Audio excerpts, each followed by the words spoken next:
Hello, everybody, and welcome to We Measure the World, a podcast produced by scientists for scientists. I think we learned a lot. I think it showed that there is value in using soil moisture sensors and weather stations for guiding irrigation management, and that there's savings to be had. That not every year, especially in dry years, but in wet years and maybe average years, there's opportunity to use 10 to 15% less water using some of these sensors to guide irrigation. That's just a small taste of what we have in store for you today. We Measure the World explores interesting environmental research trends, how scientists are solving research issues, and what tools are helping them better understand measurements across the entire soil-plant atmosphere continuum. Today's guest is Dr. Matt Yost. Matt is an associate professor, associate department head, and agroclimate extension specialist at Utah State University. He obtained his PhD in applied plant science at the University of Minnesota, after which he spent several years doing post-doctoral research in Minnesota and Missouri.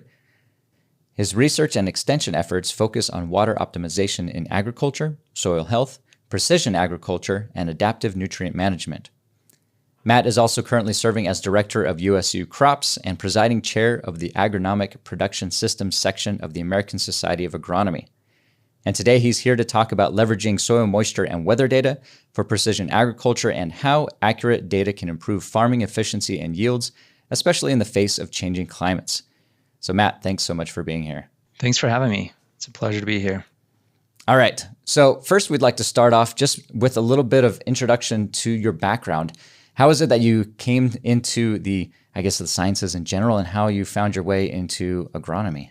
Great. So I was raised on a dairy farm in southern Idaho, near the town of Burley, if anyone knows where that is. Surprising number of people know where that is. I was raised on a dairy farm, and so from a young age, just was involved in agriculture in different ways. And to be honest with you, I did not always love it. When I was young, I sometimes loathed waking up really early in the morning to milk cows. It was not my favorite thing to do at times. But as I got older, went off to college, I kind of wanted to get away from the farm a little bit and started to study electronics and engineering. And then, I don't know, things changed. After spending a little bit of time away from the farm, I realized how much I enjoyed it and decided that I wanted to work in the field of agriculture. Initially, I wanted to go back and farm, run my dad's operation and take over the dairy farm. And so that was the initial plan. But as I got close to the end of my bachelor's degree, I had the opportunity to participate in research and the opportunity to participate in the Tri-Society meetings, the Crop, Soil, and Agronomy Society annual meetings, and just opened my eyes to the possibilities of agriculture science. And I fell in love. I realized that I really enjoyed research. I loved asking questions, digging deep, trying to understand how things work. I was also very interested in helping to educate others, students and farmers. And so I started looking at graduate schools and had the opportunity to go to the University of Minnesota, where I spent about 5+ years doing a master's and a PhD there. And one of my advisors worked in extension, and so I had lots of opportunities to work hand in hand with farmers in on-farm trials, very applied research, to help with field days and workshops and other events through extension. And it was a perfect fit for me. Just really passionate about helping farmers and conducting applied research. Then I left Minnesota. I went to Missouri for a few years, working again as a postdoc there, where I had lots of opportunities to work in different systems and on different topics. And it was very educational. And then about 7 years ago, had the opportunity to come to Utah as an agroclimate extension specialist. And so that's where I've served the last 7 years, and it's been a lot of fun. It's been fun to be close to home and to get to know the agriculture in the West, and again, just work side by side with farmers to help them improve their operations. Awesome. And I definitely, we will be getting into the details of your agroclimate research. I mean, you're working within a particular region here in the arid, semi-arid Western U.S.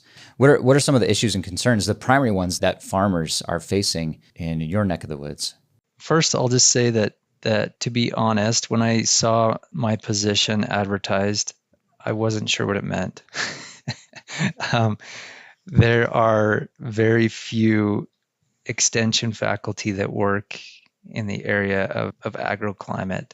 So it's a unique position, and the way it was written and defined was to try to help the agriculture industry deal with impacts of climate. And so I've kind of had to learn and form my program and role to understand what that means. It maybe took a day or two in Utah to realize that the biggest climate issue was drought and water scarcity. That the topic of water is at the forefront of most concerns, most issues, most conversations about challenges for agriculture in this region. So I like to think and argue sometimes that it is likely our top issue and will be for a long time. And Utah is not alone. So I work in Utah, but I think much of the Western United States and many other parts of the country and world are experiencing the same issues, the same challenges. We have water scarcity in this region. There's generally not enough for agriculture and for other uses. Cities are growing very fast, and so the urban water need is increasing. And most projections indicate that we'll have less water in the future, coming from a combination of rising temperatures, which would increase evapotranspiration or water consumption by plants and crops, and this shift from less snowpack to more rain. And both of those are big deals for us in Utah and many other areas. Snow is what we depend on for our water supply. We capture the snow melt in reservoirs all throughout Utah and all throughout the West. So snowpack is really important. That's not the only climate issue that affects farmers. There's definitely extreme events and other shifts in weather patterns that cause a lot of issues that affect crop production, that affect diseases and pests and all kinds of things. But that's one that I work with a lot, is water scarcity and drought, and how to help farmers, how to help them deal with that and prepare for it and be resilient, or at least more resilient to a shrinking water supply. In the face of that, I guess what is, I don't want to say a day in the life, but I guess a year in the life of what you do, for dealing with the end result, hopefully being able to help farmers to better manage their irrigation, optimize water use, all those kinds of things. How do you go from beginning of an idea, ideation, through that research, and then on to presenting that, or hopefully sharing that to farmers and growers to help support best practices?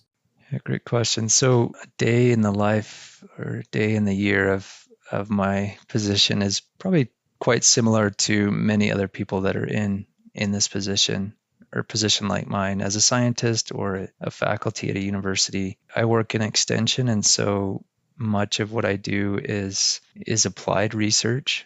So it usually starts by talking with farmers or other stakeholders. We work a lot with state agencies and people in the agriculture industry and farm organizations. And so we're constantly interacting with them and learning what the needs are, what kind of research will help them the most, kind of constantly trying to gather those needs and those ideas, what farmers and others really need to improve their management. As we're doing that, then we try to work with them to develop research projects. And that happens in a variety of ways. Sometimes we see a grant opportunity and we reach out to them and say, hey, what do you think about this? Would you like to collaborate and host a trial on your farm? Sometimes it's a farmer coming to us and saying, hey, this is a big issue. Can you help us? And then we go out and we start searching for opportunities to find grant funding to support that work. And so it happens in a variety of ways, but that's the general approach. We're really trying to understand what farmers need and then meet those needs. So each year I probably set up 30, sometimes up to 50 different sites, on-farm trials across the state of Utah, sometimes a little bit into neighboring states. So we set up these trials and we conduct experiments on these farms and collect their routine soil, crop data and information, and then spend a lot of time trying to get that information into the hands of the farmers and the agriculture industry at large in our state and in the region. And so usually the spring and the fall are all about just trying to get the work established, get things harvested. In the summer, we do a lot of field days. We take people out to the research plots, let them see the work in action. And then the winter is kind of the prime time for summarizing the data, finishing the analyses, and then presenting that work in schools, workshops, meetings that happen over the winter. And then I would say kind of sprinkled throughout the whole year, we're trying to publish the information that we collect. So as regular research articles, but also through a lot of other channels, extension channels. So we publish fact sheets, guides, simple documents that farmers can understand and use. Do a lot with social media, trying to get the word out about what we're finding in our research, and then a variety of other outlets. So that's a day in the life, or a year in the life of what we do. A lot of research trials, a lot of education events and publications. You listed off a whole slew of ways that you communicate with local farmers and other stakeholders. Have you found any best practices or anything that has worked well for you in being able to communicate with them, to build relationships, to then help them to maybe adopt new practices? I mean, there's the stereotype that, that farmers are slow to adopt new technology or new practices, or because their livelihoods are dependent upon what they do. Any insights that you might be able to give others in your field? That's a constant thing that's on our minds, and I'm sure it's on the minds of many others that work with farmers, is how to help them use and apply and adopt the information that we're generating. I can't say I've solved that. It is a struggle. I think it's a struggle for most. A few of the things that I've tried to do that I think are effective and beneficial is involving farmers in the research as much as I can. We at Utah State University, we don't have a lot of large research farms. We do have some, and we definitely do research there.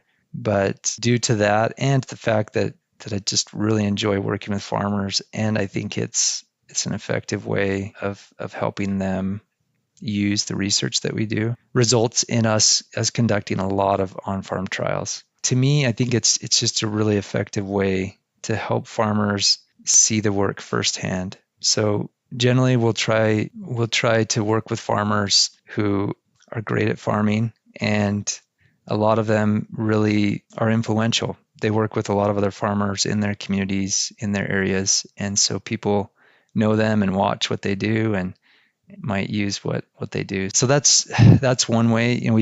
We conduct the research with the farmers, have them involved. They see it firsthand. If they see that something works, a lot of them will use and apply the research. When they use it, others see that, they tell others about it, and it starts to kind of spread, and others in the area might start using or adopting the research. I would say the other benefit of doing that is that it gives you local information, right? So I spend a lot of time traveling to different parts of Utah and talking about our research. And when I show up to some, southeast Utah, which is a very different environment, different soils, different climate, and if I can talk about work that's happened in their backyard, it means a lot to them. And I think they're a lot more willing to use and accept that research than if the majority of it happened here in the northern part of the state where I'm located on campus. And I think that's really helped improve acceptance, use of our research, is having farmers involved and having it just widespread, different parts of the state. I realize that it's a challenge, right? If anyone has ever conducted research on a commercial farm, you know that it's difficult. You know that issues arise. You know that sometimes mistakes are made and people may destroy plots or harvest without telling you, or all kinds of issues can arise. And so it's definitely challenging, but for me, I think it's been worth the challenge to conduct research on these commercial farms. And I think it's really helped improve use and acceptance of the research. Maybe a couple other things that I think have helped is we try to get the information out to farmers in a variety of ways. And sometimes it's tempting to just use their traditional channels, right? To just publish a fact sheet through the extension service and hope that farmers just learn about it and find it and use that information. So when I came to Utah and I wrote my first couple fact sheets, I kind of watched them and I saw how many people were downloading and viewing them, and it was not very many, right? It was it was maybe a few dozen, and it grows over time, right? I watch some of them, and maybe a couple hundred people have found those and downloaded them. So they've at least looked at them and read them. I don't know about you, but that's not very many to me. And I was a little disheartened when I saw that. I thought, wow, like this is great information. Isn't like everyone want to see this and use it? And so we started to think about different ways to get that information out and let people know about it. And so one thing that we did is I worked with the county extension faculty. We tried to build a listserv of all of the farmers that we could around the state. So we put this email listserv together, and then we started sending out just really short emails about once a month. And in that email, it's a one-pager, and it's short. It's like a couple small paragraphs in that email that just introduces a fact sheet or some research topic that we've done. And then there's a link there generally for them to learn more, right? Go to the full fact sheet. And we started sending those out and noticed that sometimes we get 400 or 500 people that would view that email and then start finding their way back to the fact sheet for the full information. We also take those and post on social media just a few small snippets, generally once or twice a week, just to try to get the information out. So currently, I do it twice a week. I have a Tip Tuesday and a From the Field Friday, where there's just a little image and a short description of some aspect of the research that we do, and then usually with links to more information.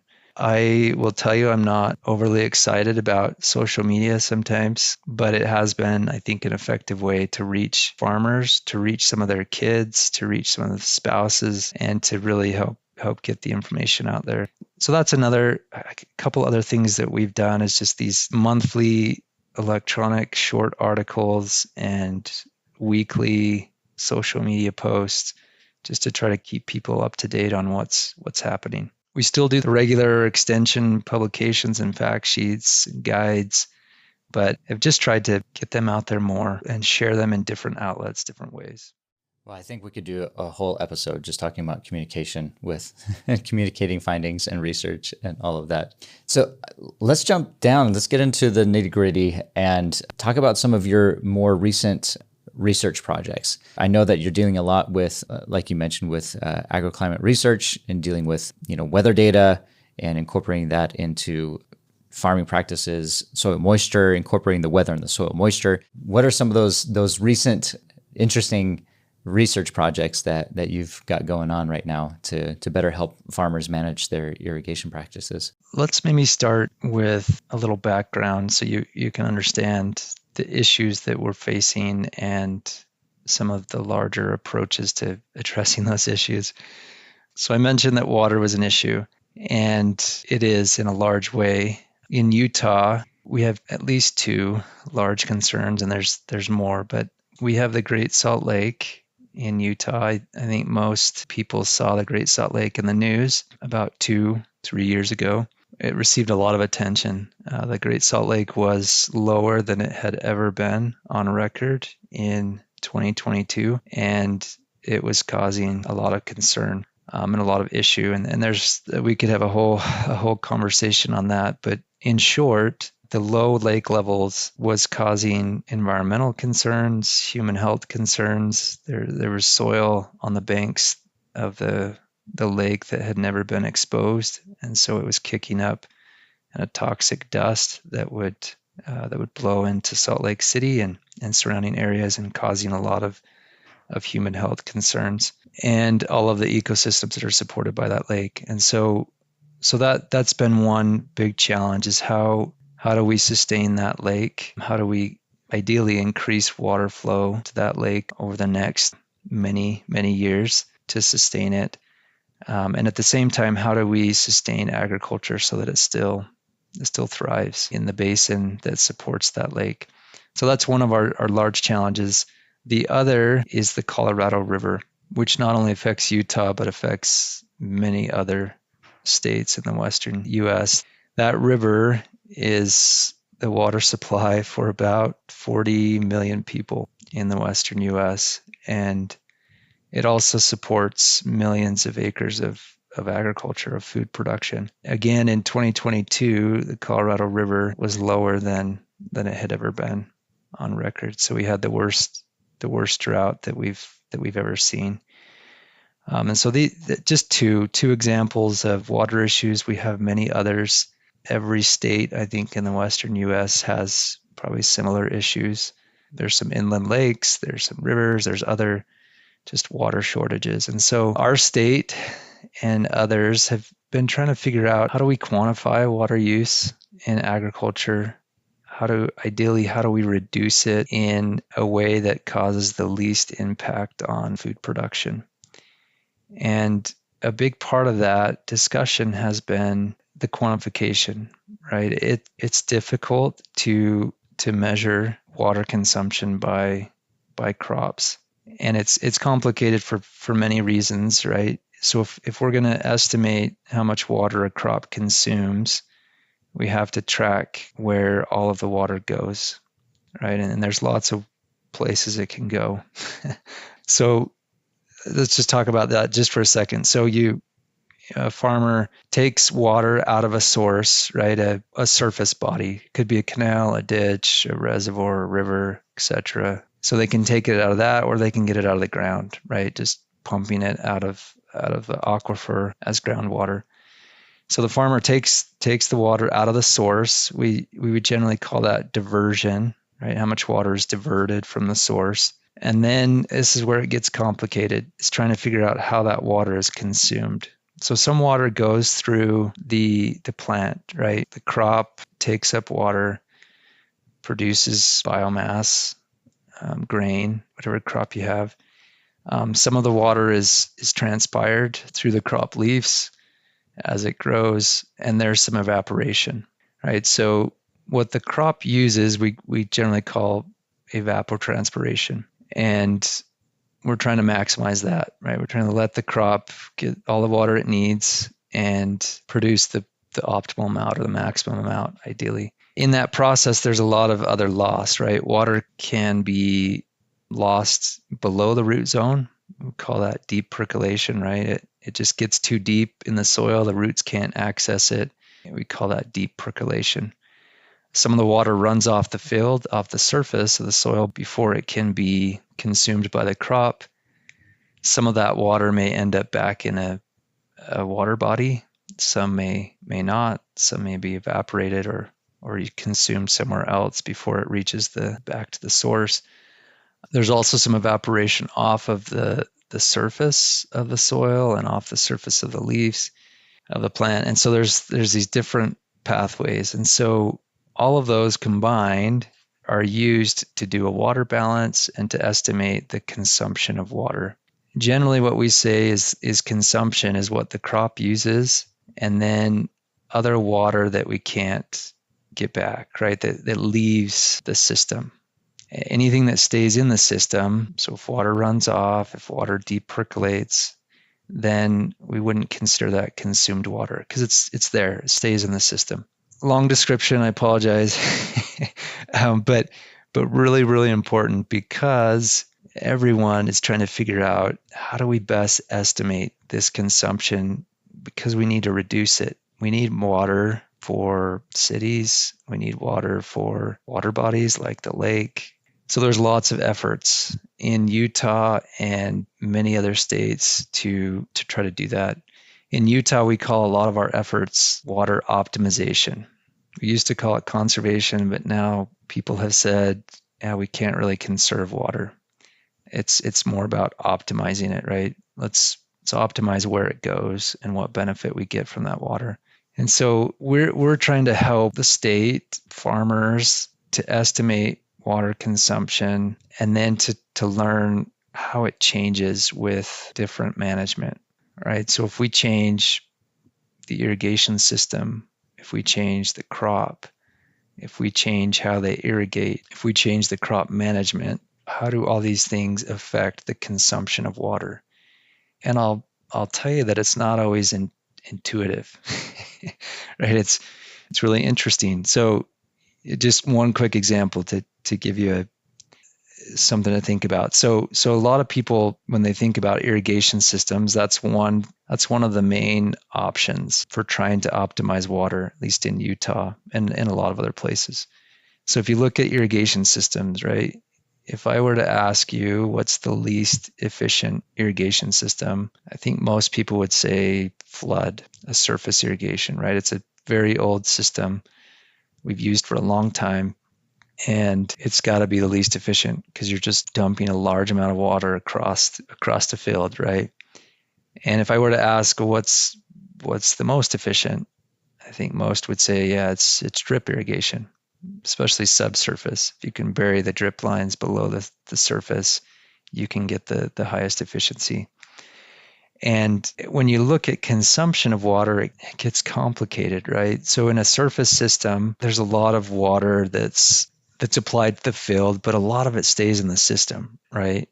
So there's a lot of runoff, there's a lot of deep percolation, but much of that water stays in the system. So if you look at the consumption of a flood irrigation system compared to a sprinkler or a drip irrigation, sometimes the consumption is about the same or even less than what you would see with the sprinkler. And so that just a quick example, that's where it gets complicated, and it's really all about how much water is consumed, how much goes through the crop, how much is lost, how much of that loss can be recovered. So I'm going to bring this back to your to your question. I'm getting there. So one thing that we've spent a lot of time doing is trying to estimate the water balance, right? How much water is consumed with lots of different scenarios. So to do that, there's a variety of things, methods, or ways you can get to that. So I would say probably the gold standard is using an eddy covariance or flux tower to estimate evapotranspiration, right? Evapotranspiration is the big one. It's where a lot of the water is being consumed. It's the biggest part of consumption. We spend a lot of time trying to measure it. Eddy covariance towers are expensive, generally $60,000, $70,000 to set up a station. They have a small footprint, and they take a lot of labor to collect and get good data from. And so there's definitely a lot of those going in as kind of a check and standard, but there's other ways to get at evapotranspiration and to kind of estimate this water balance.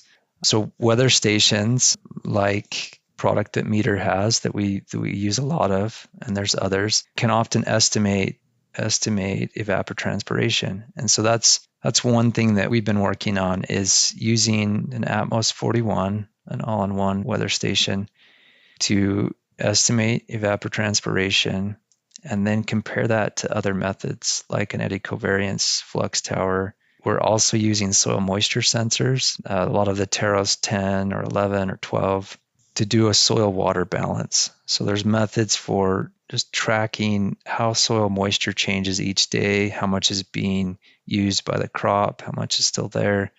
And you can do that over the length of the season to estimate a water balance and to get back to kind of an estimate of evapotranspiration.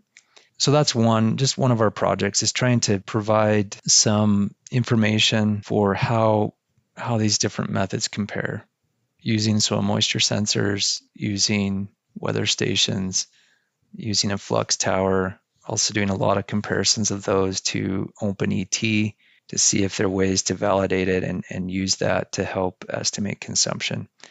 And again, the reason that's really important is is because a lot of the changes in agriculture can and should be based on that consumption, right? If we're going to make changes, ideally we would be reducing consumption with minimizing kind of the impact it has on the crop.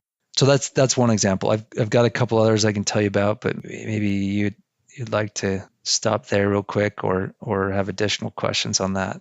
We can jump into what are you seeing with this first project, this method comparison project? Yeah, what are some of the results that you're seeing? Anything that sticks out? Any surprises? Anything along those lines? Sure. Yeah. Just mention quickly. So we did see that the soil moisture sensors were tracking quite well with other methods and the weather stations. So definitely needs more validation, but there was a few sites where these methods were compared to an eddy covariance tower, and the estimates of evapotranspiration were in the ballpark. They were similar to what we saw with the gold standard, the eddy covariance tower. And so that was in my mind really important, because it's just difficult to get all of these flux towers out due to cost and skilled labor to do that. And so if there's other means of getting at that, it's a great way to collect and estimate that information. There's also a lot of value in using that to try to validate OpenET. I think OpenET is becoming a standard for a lot of people as they try to estimate consumption.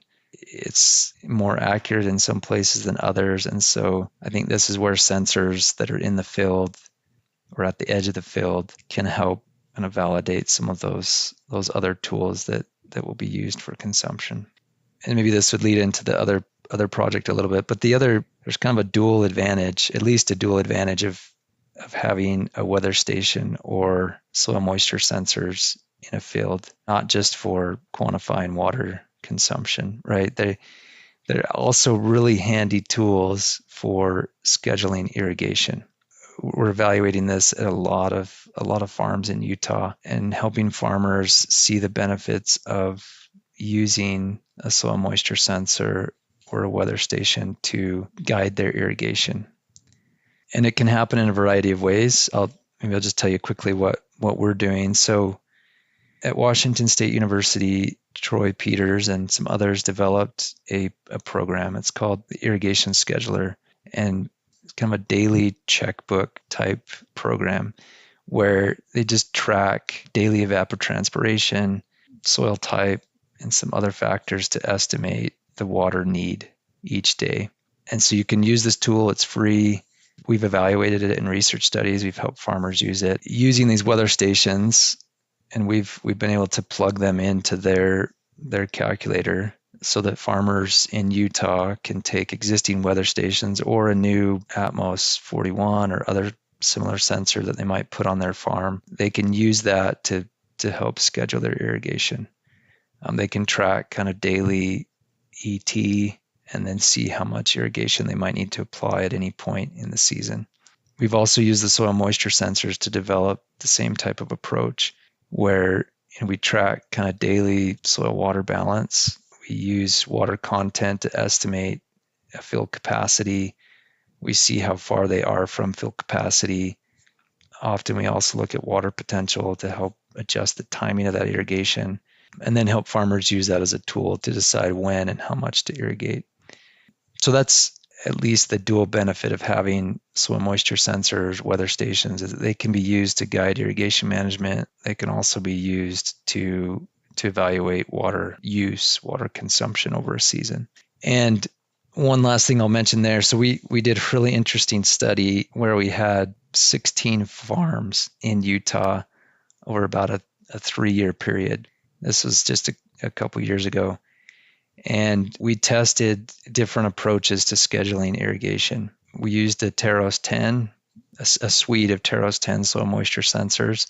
In one of the treatments, we used weather data to guide irrigation with the irrigation scheduler program I told you about from Washington. We also evaluated a commercial product that one of the pivot manufacturers has developed, uses satellite data. And then we compared that to the farmers' approach, right? How they irrigate. And this was all alfalfa fields.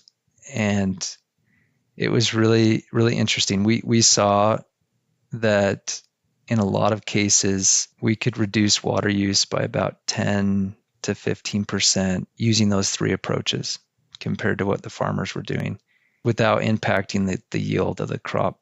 Now, it didn't happen in every field and every year, and there was some variation. One thing that I thought was interesting and makes sense is that the soil moisture sensor was the approach that most frequently reduced water use by the most. And to me, it makes sense because it's in the field, right? It's the most direct measurement of water use by the crop compared to a weather station at the edge of the field or satellite data. So that was interesting. So when I talk with farmers about the results of that study, I say, if you're really trying to refine your irrigation management, really trying to stretch your water, having a soil moisture sensor in the field, getting those, as direct of a measurement as you can is likely going to help you refine irrigation the most. I don't know, just another interesting study, another way that we've kind of looked at the dual use of weather sensors and soil moisture sensors. Interesting. Just some quick thoughts as you're talking about that. My mind goes to that idea, or what you were talking about with the variability of the different fields. Do you have any idea what might have been the primary drivers of that variability? Is it soil type? Is it kind of the lay of the land? Is it other things like that? Various other characteristics of those fields. Yeah, lots of things likely influenced that. We did one challenge in our study it started in 2019, which was a wet year. We had a wet spring, lots of rain, abnormal. It's usually dry. And then 2020 and 2021 were the latter 2 years of the study, and that's when our drought started. So in 2020, it was dry. And then in 2021, even drier. 2022 was the worst of our drought. Some of that variation came from just the weather pattern. So we noticed in 19 that there's a lot more savings to be had. The sensors, the other tools were saying, hey, you can back off quite a bit because there's moisture there. The next 2 years, it was not the case. Most farmers were putting on as much water as they could. Some of them were running out of water partway through the season. And so the sensors were saying, hey, put more water on. And in a lot of cases, they just couldn't because they didn't have it. So that's another takeaway that we've kind of said is, hey, in dry years, you may not see as much advantage because you can't get enough water on the crop sometimes.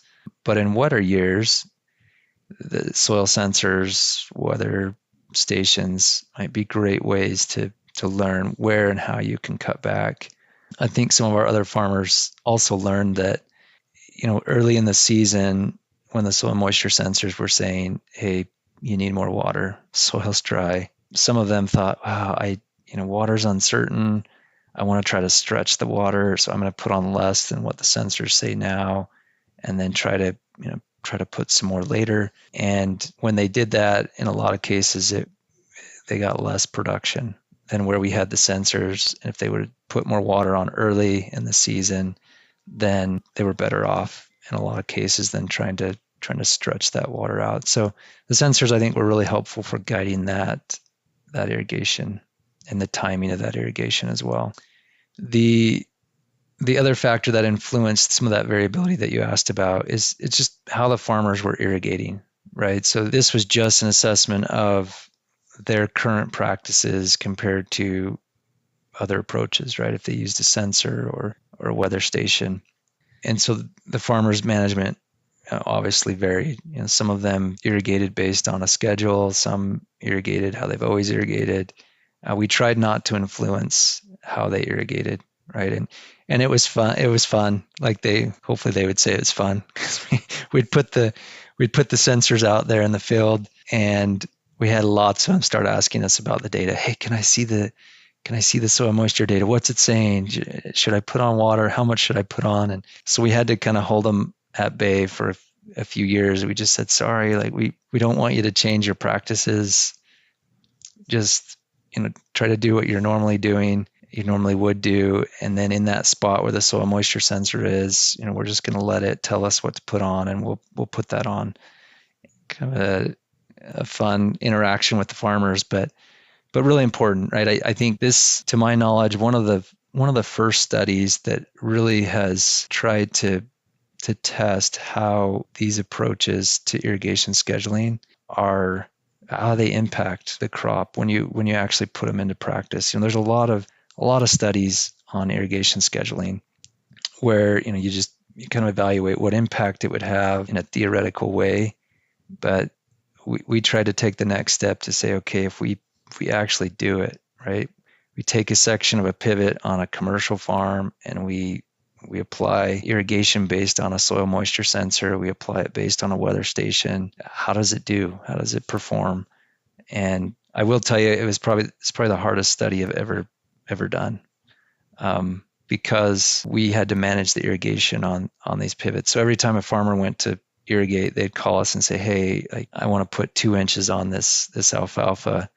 And so we'd have to go in and figure out, okay, how much does the soil moisture sensor say we need? How much does the weather sensor say we need?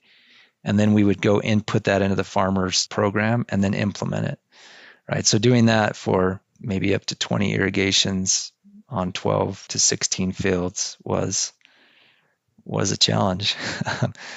But really, I think we learned a lot. I think it showed that there is value in using soil moisture sensors and weather stations for guiding irrigation management, and that there's savings to be had. That not every year, especially in dry years, but in wet years and maybe average years, I think there's opportunity to use 10 to 15% less water using some of these sensors to guide irrigation.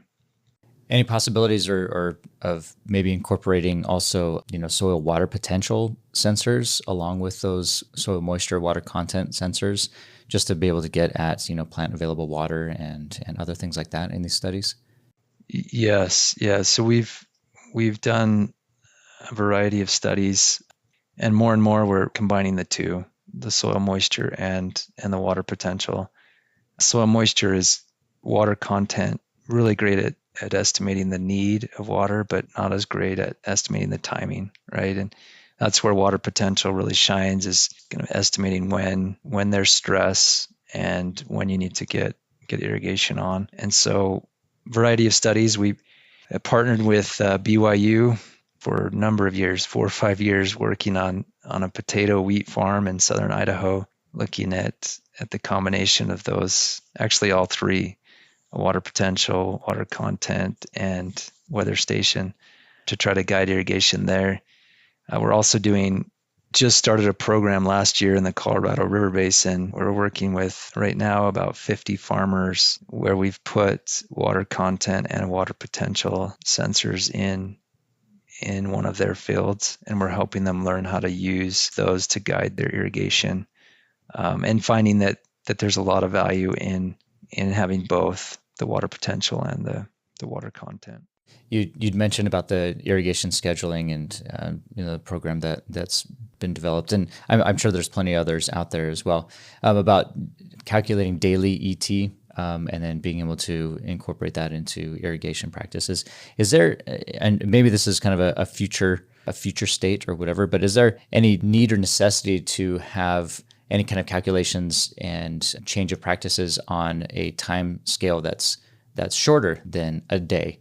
Or is it crop dependent, I guess is one of my questions. Is it something where you can get into the really detailed irrigation scheduling, where you could have, say every 12 hours or every 6 hours or something along those lines? Or is that time frame a bit too small for the crops that you're looking at? Yeah, it just depends a lot, I guess, on the scale and what crop you're working with. For us, a lot of times we're just looking at daily ET, because our irrigation intervals might be 7, 10, 14 days apart. And once you turn on an irrigation system, they're generally going to try to irrigate the whole field. But there are applications, I think. There's certain crops, or if you have certain irrigation systems that are set up to adjust and run for a certain amount of hours or shift between different parts of a block, then I think there's some application. And there's other methods, right? The precision irrigation. When we look at precision irrigation, there's generally two approaches, right? You can have a static prescription or a dynamic prescription. A static would be, okay, maybe before the season starts, we kind of learn, we take data and we map out what the irrigation might look like for that season, and that prescription stays the same. A dynamic one would be one that's changing, right? You're changing the irrigation prescriptions, zones where you might put different irrigation on constantly. We've done a little bit of work on that. Many other research groups that are exploring that. I think in a lot of cases when they do that, the dynamic approach to precision irrigation, it's usually combining lots of different data sources, right? You have to have nearly real time information to change those prescriptions. So a lot of that is imagery, aerial imagery, drone imagery, satellite imagery. It's sensors, thermal sensors, visual sensors that are in the field trying to just assess the condition of the crop constantly so that those can be adapted and changed. So yeah, I think there's definitely applications. It's going to be, high value crops are probably going to be the first place that we get that refined in our irrigation. The forage crops are probably going to be last. The fruits, vegetables is probably where we would see a lot of that happen first.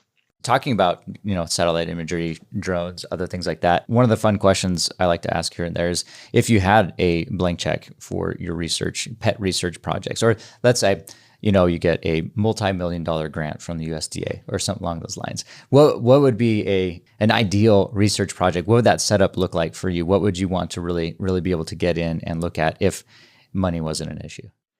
Let's see, what would I I always have a long list of things that you'd like or need. Maybe picking what would be at the top of that, it's hard. I'll just mention one thing, I guess. We in Utah, many other places in the West, trying to figure out how, I mentioned this earlier, how to use less water on the farm, and then maybe how to transfer water on and off the farm. So we have a large water need. Agriculture uses a lot of the water.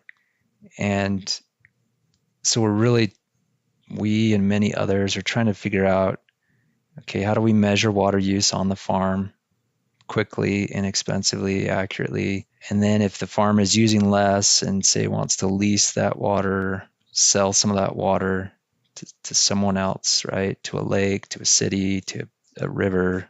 How do we make those transactions? How do we measure reduced water use and make sure that it's accurate? So one thing that we're working on and we'd love to do is just to have a farm at a farm scale or at a couple fields, and the corresponding irrigation system is just to track water consumption, right? So if we had all the latest and greatest arrays of sensors and technology to just really track, okay, in this field, we've consumed this much water and now we've made a change, right? The farmer has done this or this or this to use less water, and track how much less water was used, and then track, okay, when that water left the farm, did it get back into the system? Did it make it to the place it was supposed to make it, where that water was purchased?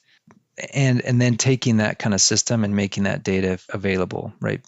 Real time, freely available, so that we could have kind of this, I think there's a program out there called Farm of the Future. That's kind of what we're along those lines, but kind of a field or a farm where it's just, we can look at the water use, we can see it in real time, we can see what happens when changes are made and how that affects water use.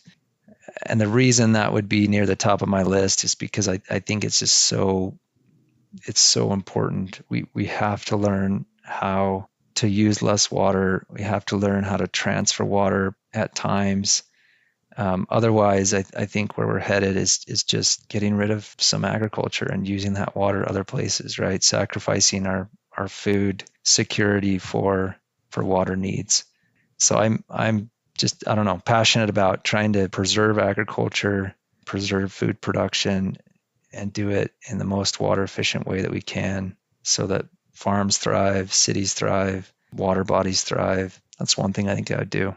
Are there any, I guess, new technologies or other things you'd like to see that you'd like to incorporate into future research projects? We're always kind of looking at new products that come onto the market and evaluating how they work and what value they provide.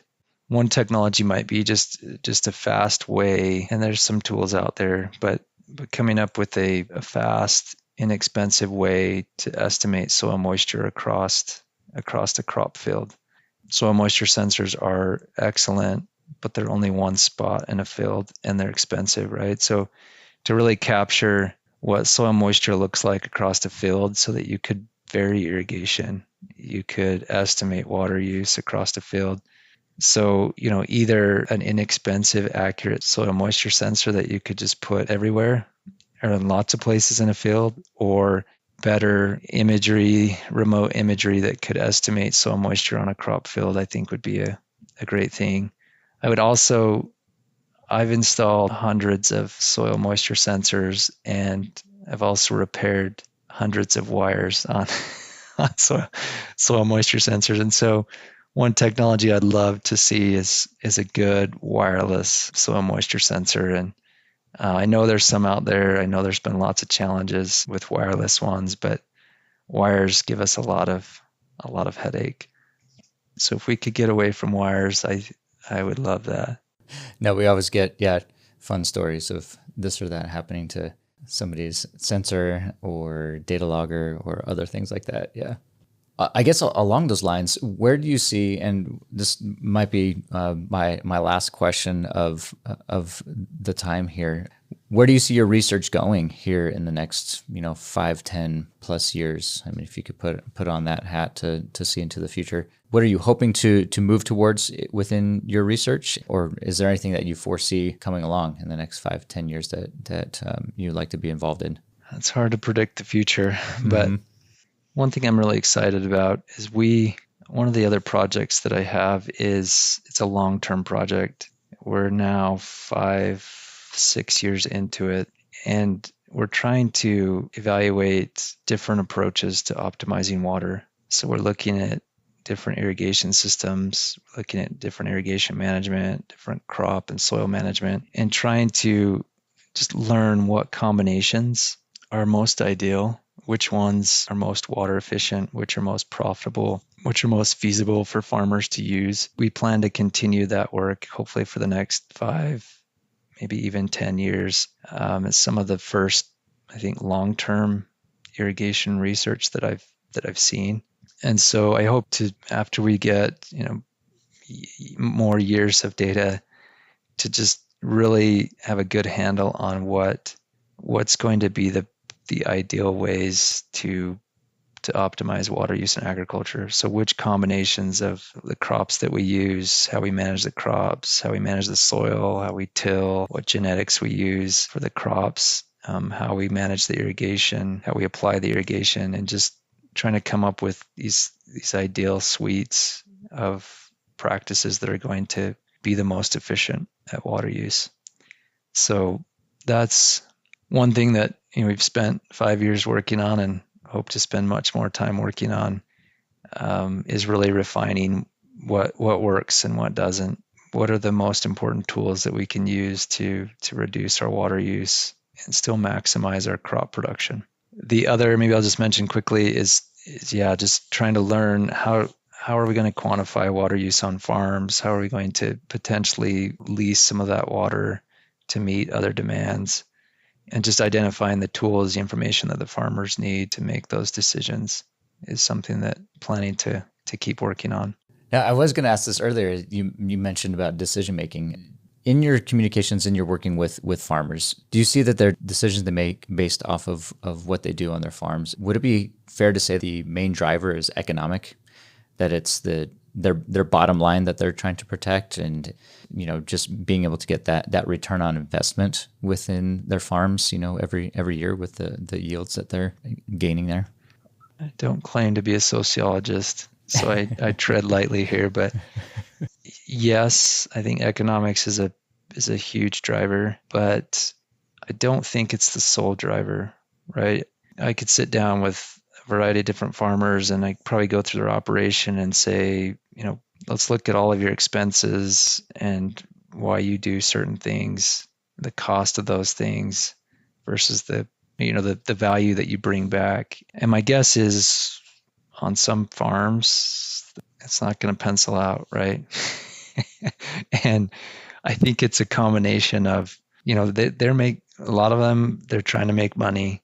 All of them are trying to make money. That's why they farm. They have to turn a profit or they don't keep farming. But I think it's a combination of the economics, but it's also, there's a lot of social aspects of it, right? They do things, some of them do things because it feels right. They were taught to do it that way. They see other people doing it that way. It works okay. Maybe even if it's not the most economic, it gets the job done, right?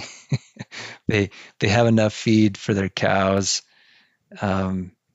They make enough money to meet their needs. And so I think it's a combination of a lot of these factors that go into how they choose to farm. And I think about it a lot like each one of us, right? The decisions that we make each day, are they all based on economics? No, right? A lot of them are. Why do you eat that, or why do you do this or that? Some of it's based on, it's because it's how much it costs, or I'm trying to save money, or I'm trying to make money, right? But there's a lot of things we do every day that don't make economic sense, right?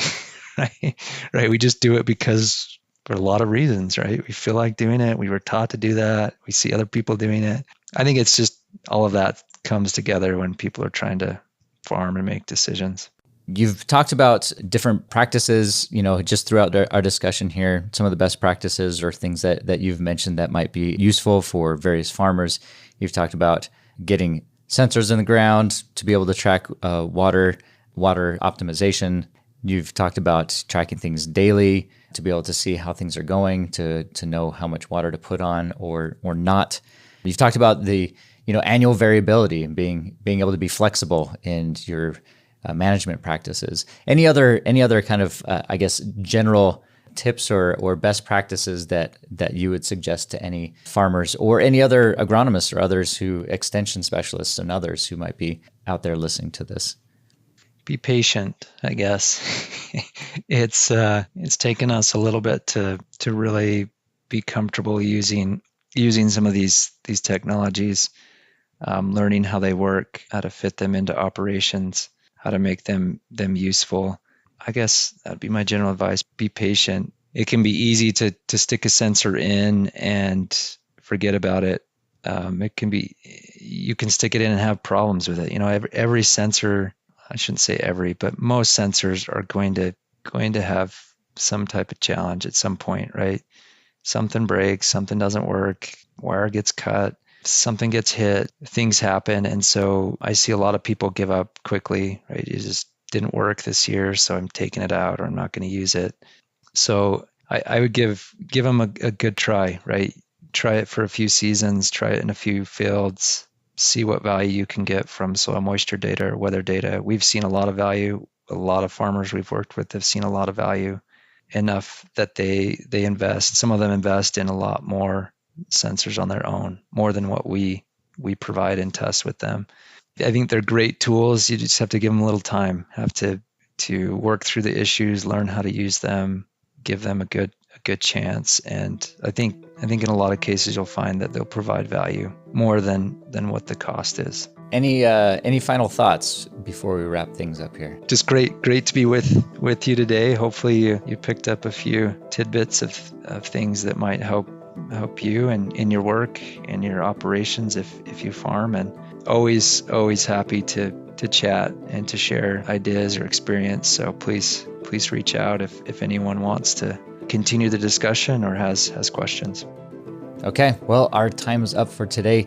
Thank you again, Matt. We really appreciate you being here and having this discussion with us. It's been a very interesting conversation. So thank you again. You're welcome. Thank you. And if you in the audience have any questions about this topic or want to hear more, feel free to contact us at metergroup.com or reach out to us on Twitter at meter_ENV. And you can also view the full transcript from today in the podcast description. That's all for now.